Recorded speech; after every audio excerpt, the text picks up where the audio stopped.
Shubor nakaslem jong unongsan Hima.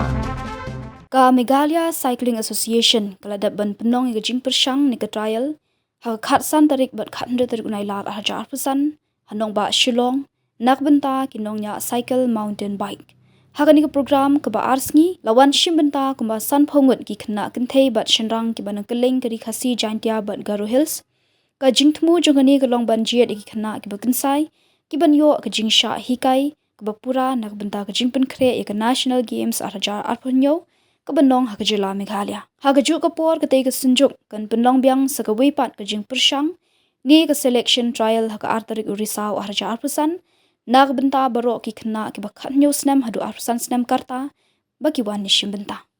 And when we select that, it's not that okay, we select for road race, you cannot come to the MTB. It depends on the coach, it depends on the team, how they decide. Some of you may be from the MTB, you may have to go to the road. Some of you from the road, you may have to go to MTB. So don't lose hope. Please come again, keep practicing, okay? Because this is all very fair, what I have checked. No, what we have done. Okay? Thank you so much.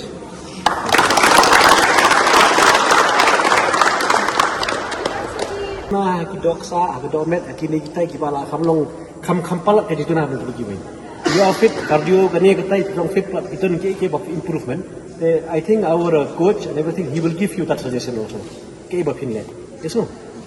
Okay, you are fit. Most of the thing you are fit, almost 90% fit, but there are some things that you have to improve. Okay, so coach and maybe the result they will explain to you. No.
Te kumpa pilih bah kene ka khasan trik ka khandrio trik ila yedep kene ka selection trial jong ka MTB aga ba kumpa around sanphong ki khna na keleng jong ka khasi Jaintia bar gorhes ki lawan ban Bynta te kene ka ju kapur ko tip ev ba kandan sakawai ka selection trial ka bonong very important ka ba agari ka selection trial Bynta pat aga ba bar ki khna ki bana karta khatnyo snem hadu arhan snem ki khot yaki bakinwan ban Bynta haka artarik jong Oktober.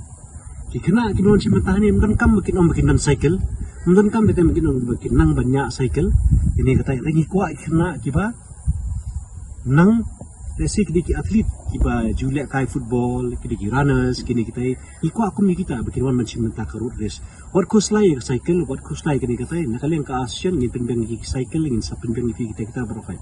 Tambah sim kabu ye kani kari ka kabuk ser jong fi Bynta ba pinyo ban Bynta kani ka upcoming national games kari kabuk ser namar ba kani ka national games kan wan ha state jong ingat kai Bynta kari ka simelingkong but let's see mtip lano kan wan let's see ha next lifetime kan wan biang tingi kerpat ifi baro ka yaki samla nang kendong ni tai ki ba strat ka sport ba strat kan atletik wan Bynta kani ka selection trial jong kan long artarik jong Oktober Al-Hajar Arfusan. Pila ban page haki social media, pila ban follow haki Instagram, jong ka Meghalaya Cycling Association. All young people of Meghalaya from the age of 17 to 25 to please come and register yourself to be eligible to participate in the upcoming national games in cycling, which we call it a road cycling. We are inviting young people from the age of 17 to 25. Not necessarily that you should have a cycle, not necessarily that you are a cyclist, but anyone who actually are fit enough, who are cyclists, who are runners, who are footballers, basketball, anybody, you can come and take part, be part of it. Thank you. Book your date, 2nd October 2025. Please follow our Instagram or our Facebook page. Thank you.